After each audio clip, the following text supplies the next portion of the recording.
What's up guys, and welcome back to another episode of Career Mode. It is episode number 20 returning today. Just a 1 win in 3, sure, but just a 1 loss in 10. Yeah, we say it all the time. Life's all about perspective, and right now, second place in the table, third the way through. Yeah, not much to be negative about heading into today's episode and heading into the episode as well. We're going to start off with this. Lots of games to come as we'll get to the January transfer window. Opening, we'll have the FA Cup third round where we have been drawn against Chelsea at home as well, so really tough game in the third round. But we've got 3 scouting updates here. We're from England as we look for the next Jordan Pickford. At the moment, not really finding anyone who I'm sure is going to live up to that kind of potential. So we'll just continue the scouting for now. From Jamaica, yeah, Malcolm Miller could be alright. We'll do 1 more month's worth of scouting on him. Yeah, it's not quite working out the way we were hoping. We had those 1998 vibes when Jamaica were at the World Cup. I was hoping for a new generation of players that could lead Jamaica to the World Cup. Unfortunately,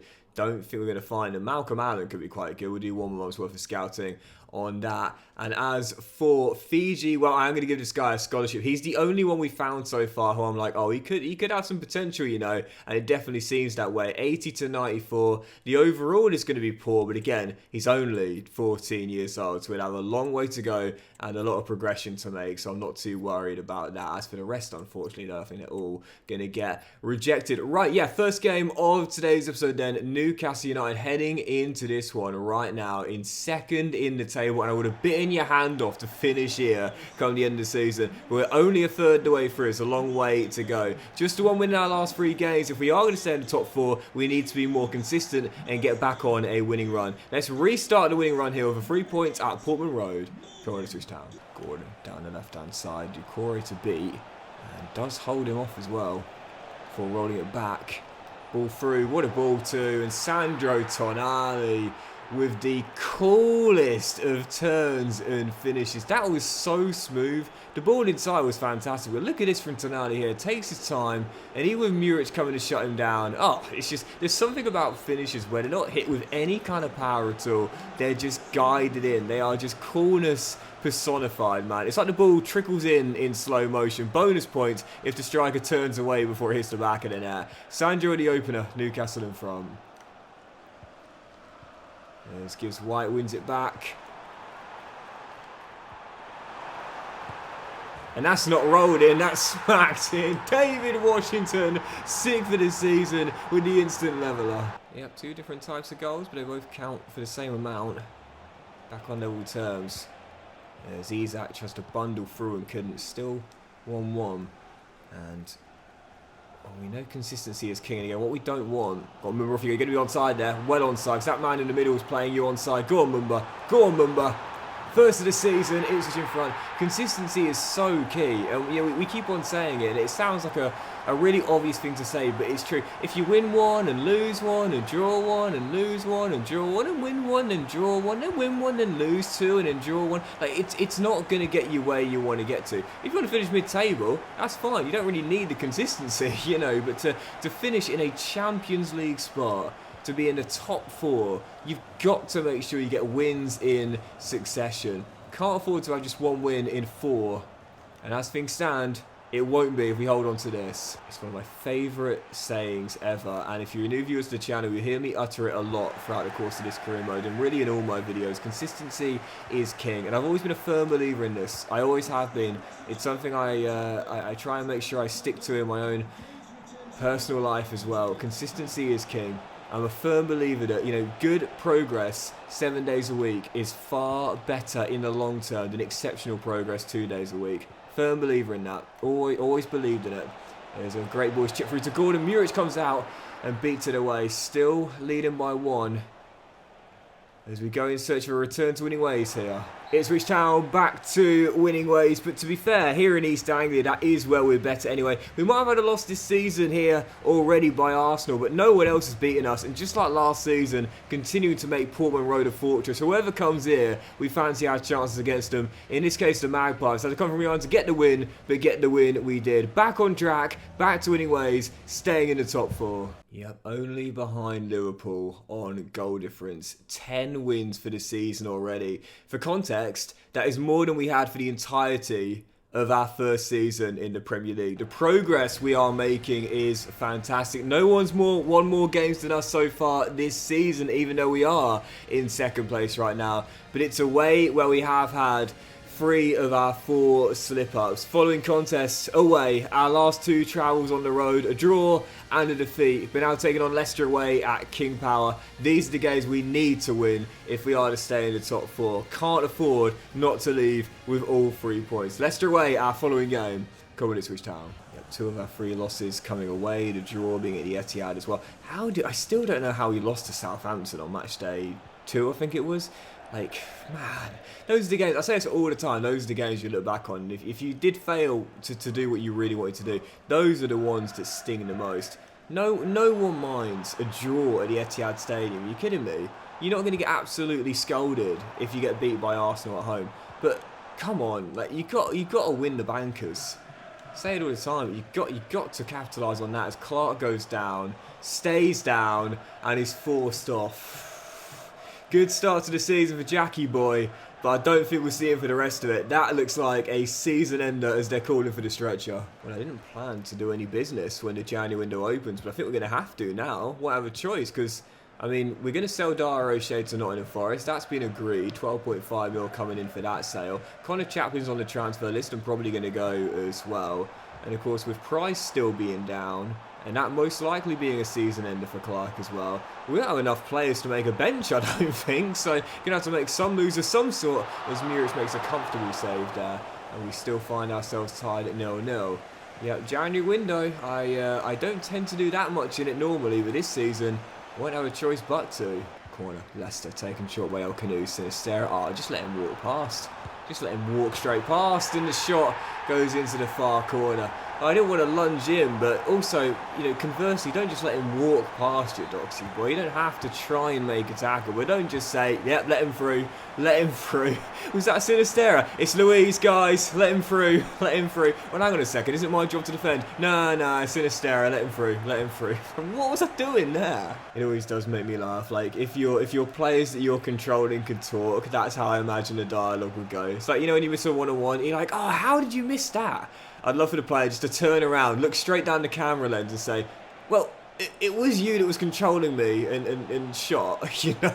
Like, I don't really think that's on me. Anyway, 3 minutes into stoppage time, final chance before the break. Can we strive for in this corner and find our leveller? In towards big Jake O'Brien! Second goal since coming in, and that's one of the reasons I said I wanted him. 6'6", aerial threat, second of the season. Ipswich level it. Come on. That is surely going to do it. One final chance for Leicester to win this, but Gibbs White comes in with a tackle, not once but twice, but doesn't get there. It'll drop to Sandro for the win. 3 straight away days without a win. And now 2 away days in 3 with a late loss as well. Thursday was Fulham at the Cottage, and now Leicester away at the King Power.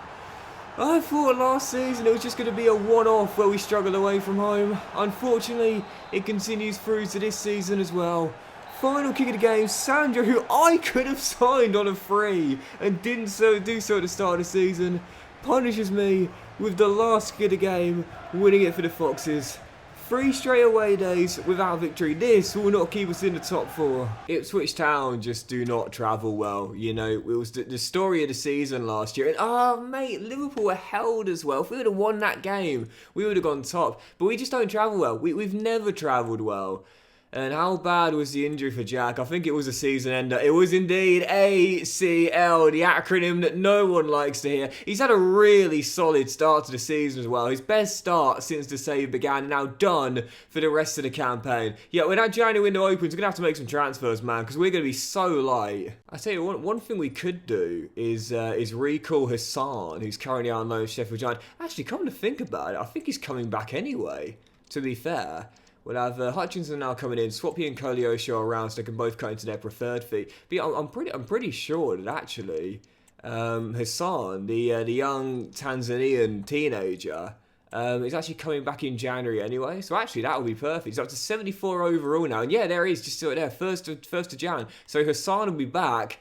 And, well, 74 rated he's grown to now, as we know, absolutely rapid. And due to that injury for Clark, Price, of course, still being down as well, I'm pretty sure he'll be getting thrown in to the first team. Well, we know we've got one wonder kid in Price. Maybe this lad out on loan is another one we sort of lost track of. Right, following game, trying to get back to winning ways here. In fact, goal with back home as well, where we're far better. Aston Villa at Portman Road.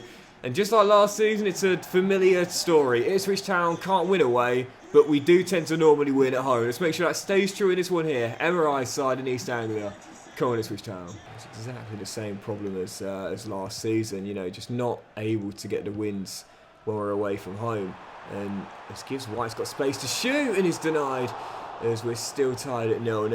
Well, we said this last season, like, you know, when it comes down to weaknesses, we've all got them, and we've all got more weaknesses than strengths, you know, for the most part. If that's the case, then, in my opinion, just focus on the things you're good at, you know. Everyone wants to turn that weakness into a strength, but sometimes it's just about saying, look, I'm not good at this. This isn't something I can do. So let me focus on the things we are good at, which is our home form. Only one loss at home all season long thus far. If that remains this way for the rest of the season, we win the rest of our games at home, I believe we will be top 4, bad away form or not. And this is something I encourage everyone to do. When you get a spare, I want a ball! I want a save! 15 minutes, turn your computer off, turn your phone off, sit in a quiet, dark room and ask yourself, what am I good at? Because, you know, I know we all get negative about ourselves sometimes, but the truth is we are good at certain things. You know, yes, we'll have more weaknesses and strengths, but there are certain things we're good at. Find the things we're good at and try and become specialists at those things as well. And don't worry about the things we're weak at, man. Myself, I've got plenty more weaknesses and strengths, and that's the understatement of the year. But I know there are certain things I'm good at, and that's what I try and specialise in. And for Ipswich Town, what the tractor boys are good at is picking up points at home. Forget our away day struggles. Just make Portman Road a fortress, and it's still looking that way. Going for a winner late. Corner, headed in by Liam Delap. And Portman Road is rocking again. Forget the away days. Forget going at home and trying to win. Just get the job done when we're in East Anglia. Come on, come on, come on. Don't throw it away. Yes, Ben Johnson, well in. And that is going to do it as Mumba slides through Hutchinson. We might even get a second in stoppage time. It is Ben Johnson for the dagger. Oh yeah, baby. Clips it in off the post. And the X-Iron strikes the woodwork twice with one kick. A collector's item to wrap it up. And I'll say it again. What are you bad at? Don't worry about it. What are you good at? Focus on it. Portman Road rocking again, and Ipswich Town's home form continuing to look sensational. Back home, back to winning ways, staying in the top 4. The Tractor Boys loving life in East Anglia. And as Connor Chaplin agrees to join Everton for £9.5 million when January arrives, we'll have over 20 million to work with when the transfer window opens. We certainly will. Let's make at least one signing following game. And who would have thought this at the start of the season? Top 2 battle where the visitors go to Anfield knowing a win could send them top. It's not Man City. It's not Arsenal. No, it's Ipswich Town who could go top of the table with a victory at Anfield. Only problem is, away from home, that's where we struggled this season. Our last 3 away days, 2 defeats and a draw. So certainly not fancy our chances. I'll take a point though. It'll keep us in touching distance with Liverpool, but the loss will see them go 4 points clear, 17 games in. Biggest game of the save so far, no doubt about it, with the Tractor Boys having a chance to go into pole position. Come on, Ipswich Town. Anfield's a bit of a traumatic place for us to come though, because back in season 1 we lost the game with the final kick, Berardi bending one in to give Liverpool all 3 points, nicked away a priceless point, and then as Muric makes a comfortable save last season, last season it's Anfield, man, it makes me nervous. Last season we had 2 chances right at the end to nick a point, and Mamardashvili made 2 quite literal world-class saves, one after the other, to hold on for the win for Liverpool. So this is a ground for us where clearly we got some trauma. But Koleosho says, let's break that cycle. Mamardashvili with the save and headed away. as we're still tied at 0-0. Come on, we're a stronger team now. We can overcome this trauma. In a way, though, it's kind of cool to have this battle with Liverpool progressing, because I've said before that when you're doing an RTG, the team you take over, your main rival might not be in the same division as yours. Ours isn't. Norwich is still in the Championship. So one way I always find making an RTG fun is to like create new rivalries along the journey. You know, like as your team progresses, you create rivalries with other teams as well. And Liverpool, I think, oh, Morgan gives White, what a great run. I think Liverpool might end up becoming our main rivals in this save. It's certainly feeling that way. What a ball. Luis Diaz onside, smacks it in. Reds in front, 8 before the break. It's Liverpool and Anfield and Ipswich Town always come here and fear the worst. Diaz with the opener. Liverpool in front before the break. When I get asked for tips on how to make an RTG more enjoyable for the long term, that's one of my biggest. Create rivalries as the team is going on, you know. Create new rivalries as the save develops and your team develops as well. And in this save, it's looking like Liverpool might become one of our big rivalries. Koleosho, what a run! What a ball! Corner! Oh, you know, an ex-Evertonian and Manchester United man. He's going to love scoring at Anfield. He's hit a leveller. Tractor boys equalise. We're growing up and we're becoming stronger as Ferguson drills in the goal to restore Liverpool's lead. But unfortunately, whilst we are developing and getting better, our biggest problem remains the same. Away from, I just can't win away. Literally cannot do it. Just found a leveller. Liverpool counted that out instantly. Evan Ferguson, the Irishman. It's 2-1. And rolls through. Dominic, great save by Muric, keeping us in the game for now. Honestly, man, I say it's Liverpool and Anfield. It doesn't matter, though. We could be anywhere away. We just cannot win away from East Anglia, man. And as that pass goes astray, Liverpool are going to get a 2-goal cushion. It's Berardi and beaten away by Muric. What is it going to take for us to become a good... Oh, no. Oh, pinball. Is that a pen? What? How? Where? What? Cards come out for Liam Delap. He's fuming, as am I. What's he giving that for? Where's the infringement? I mean, there's a shove in the back. Don't get me wrong, after the ball's being released, but I think he's just trying to get some separation as he's crowded out. That's off the ball. I don't... Really? Okay. Alexis McAllister chips it in. Soft. I told you, man, Anfield, we got trauma here. That's so annoying because I didn't press any buttons or anything. He just did the animation automatically. Can't do anything about that. Thing is, though, like it is an infringement. Don't get me wrong, but I'm capitulating. Like Brazil versus Germany. Muric with the save, but it's like, you know, just end my life. End my life.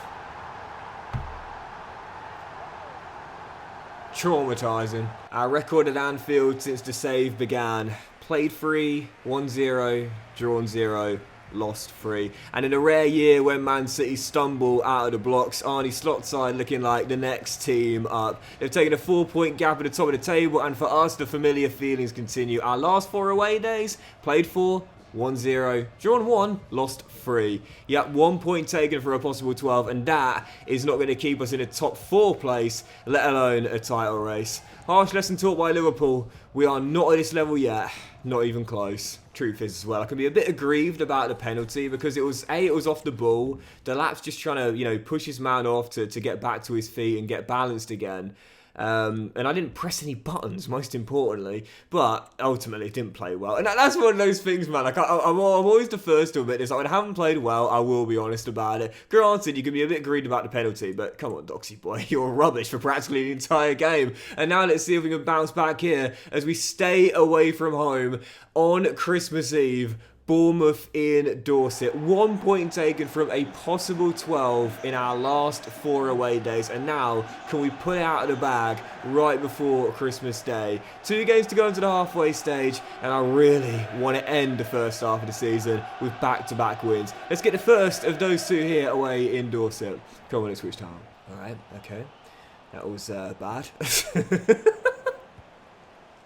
You know, like, sometimes, like, I always try and see the positive things, but like, sometimes you got to say, do you know what, we got massacred, like, absolutely massacred. And when that's the case, oh, as Gibbs White clips the top of the crossbar, you can't take away a lot from, like, devastating blows. You know, I love to overanalyze everything and try and pick apart even the most finest of details to look at ways to improve it. Sometimes you just got to say, that hurt, that stung, I got battered, move on. Don't worry about it. Don't worry about it. Move straight on to the next task. Second half underway, still finding ourselves deadlocked. Haven't been able to break the cherries down. Yes, we hit the bar early, but that was a long-range effort from Gibbs White. In terms of getting inside,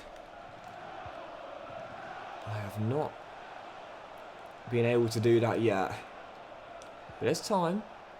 The most important thing is don't just force it, you know. If it's not there, don't force it. Wait for the opening. And you'll find it. Oh, what a goal that would have been. It's still Cookie. Oh, no, Delap missed the ball. Oh, he just couldn't stretch his neck far enough. Needed to be like Stretch Armstrong. Couldn't get connection with the ball as it drops behind for a corner and headed away. As we're still deadlocked for now. Best chance, just couldn't squeeze it over the line. As things stand, it's going to be another game without win away from home. Just 1 win in 4 in this run. Unless Washington, take it all away! Take it all away! Footwork! Finish! Come on! The president! Get in! To the rescue! Come on, Ipswich Town when it's here. I've lost it. I've lost it. Come on. I always try and keep my composure when there's been a bit of late drama. Just there's a good commentary segment, you know. But for that moment there, I think you can forgive me for not being able to stay focused. Because what a win, man. We travel so poorly. But on Christmas Eve, I've got the early present I wanted. 3 points away, which we very rarely take. Massive return to anyways. And that's how you pick yourself up. As we get a lovely shot of the brick wall there. When you've had a big setback. Thank you very much, cameraman. As a class-looking brick wall. Excellent bricklaying job there. Oh, come on. And I think we'll just do the one more game today. I was actually planning to possibly squeeze in the first game of the second half of the season with the January window opening. But I think because this will be the official halfway stage on the conclusion of it, we'll end on this Wolverhampton Wanderers at Portman Road, our final game of the first half of the season, where we're guaranteed to still be in the top 4 at the conclusion of the first half of the season. And whilst we're locked in 7th heading into match day 19, listen, I would not say no to a second place finish at the end of season 3 and qualification for the Champions League. But if we are to stay here, it's got to be a consistent winning run, that's for sure. So let's end the first half of the season with a big 3 points at Portman Road, 3 wins in our last 4 games, and back-to-back wins for the first time in a while. Gary O'Neill's side in East Anglia. Come on, Ipswich Town. I have to say, genuinely, I mean, I probably will pick up at least one player in the January window as well, due to the sales of O'Shea and... Oh, ref, come on, that's got to be at least a booking, mate, seriously. That's from behind, that's late. You got nowhere near the ball. It's got to be at least a yellow card, come on, mate. And it's a straight red, yeah. I mean, that to me is a red, but we've seen some controversial refereeing decisions in this episode, let alone in this season, let alone in this save. But that is... Oh, if he's a couple of inches higher, that's right on the back of the calf there. As Sugawara, the ex-Saint, not conducting himself as one there, is off early, and what a chance we'll have. But I've lost my train of thought. But yeah, with Chaplin and O'Shea going, probably will make at least one signing, a squad play. But really, I want a lot of that money to carry over for next season. I want to have a really good budget for next year, regardless of whether we're in Europe or not. Yeah, the £54 million starting budget for this season, I thought that was fair and realistic. But let's say hypothetically we are in Europe for next year. Well, we're going to have to make changes, no doubt about that. And make some improvements too. The squad's growing up nicely together, but we're still a long way off where we want to be. What a ball, Luca, that is. Oh, that's even better. Oh, all the time in the world, son. But this man will still be here. Liam Delap with the finish, showing off the acrobatics. Ipswich lead. Yeah, when Washington was signed, we said, what a tough decision we've got, man. Who's going to start in this team? Well, in the end, it was both. Made a tactical change and never looked back. As Morgan plays a brilliant through ball. Oh, compose. I'm getting so much better now in front of goal. Do you remember at the start of the save, I was missing one-on-ones left, right and centre. I'm getting a lot more composed now. And one thing that I think is really helping is realising I've got more time than I initially think. This is something which I think was really hurting me in the earlier stages. I was letting adrenaline get the better of me. Season 1 me would have smacked that with a weaker left foot and probably put it off target. But Season 3 me understands you've got time, got plenty of time, even with a goalkeeper to beat and a covering defender coming across. Sets himself, shifts it onto preferred right foot, bends home for his brace. Ipswich tuned it up and back-to-back wins surely on the cards now. Lisa Barrow through the gap to Mateus. And he's got around Jake O'Brien. And Christensen. Oh no, and I missed the ball with Greaves. That's a red. And it's going to be 10v10 for the rest of the game. Jacob Greaves, my first red card this season. I missed the ball. I literally... I missed the ball. I got nowhere near it. You know when I had a bit of a complaint about the pen against Liverpool? I ain't got no complaints about it. I missed the ball, and this should be 2-1. Free kick on the edge. This is automatic for the AI on Ultimate. It's Correa into the wall, thankfully, as it drops behind for a corner. Dear, oh dear. It's been an ill-tempered affair out there. And you know when you saw the animation against Liverpool, where there was a bit of an argy-bargy after Delap conceded a pen? I want to see a bit more of that. And oh! Games like this where the tackles are flying and he's off. That's the second booking for Bazuma. He's already on a booking. And this is where I want to see. And I've said this before, and I know some people will question my sincerity when I say it. But no, I mean it's 100% sincerity. 15 plus DLC EA. I really do believe it should be in the game. Let's see some handbags getting raised, man. Let's see a bit of argy-bargy out there. There's been 3 red cards in the game. When was the last time you saw that? I want to see some squaring up to each other, man on man, getting each other's faces. Wolves down to 9 men. What a crazy ill-tempered game. Oh, Cunha's away from O'Brien as well. It's going to be 2-1. It is. And 9 men Wolves have cut the deficit to 1. What a crazy game to end the episode. Let's make sure we don't throw away the points though. What a crazy, crazy episode this was. The game's absolutely thrilling. Late drama, late goals, big refereeing calls, an ill-tempered affair. Me and Gary O'Neill still have that mutual respect though, as we'll collect a massive 3 points and back-to-back wins the first time in a while. Closing the first half of the season out with 2 consecutive wins, staying in a position 2. That was a crazy game, honestly. And that'll do it for today's episode, guys. So big thank you for watching. Really hope you have enjoyed. If you have, then please do drop a like. Much love to you all. Have a fantastic day. I'll return in the next one with a January window opening. And once the O'Shea and Chaplin deals go through, we should have around 20 mil to work with. And we'll definitely look to make at least 1 new sign. In the FA Cup third round, home to Chelsea, and more big games in the Premier League are right now halfway through. Ipswich Town are 2 points off Liverpool in top spot. Who would have thought at the start of the season would be where we are right now in a Champions League place? The question is though, can we stay there with a whole second half of the season to play, and despite the win at Bournemouth, an abysmal away record? That will need to improve if we are to stay top 4. Have a fantastic day, guys. Much love to you all, and I'll see you for the next episode of Career Mode with a January transfer window opening very soon.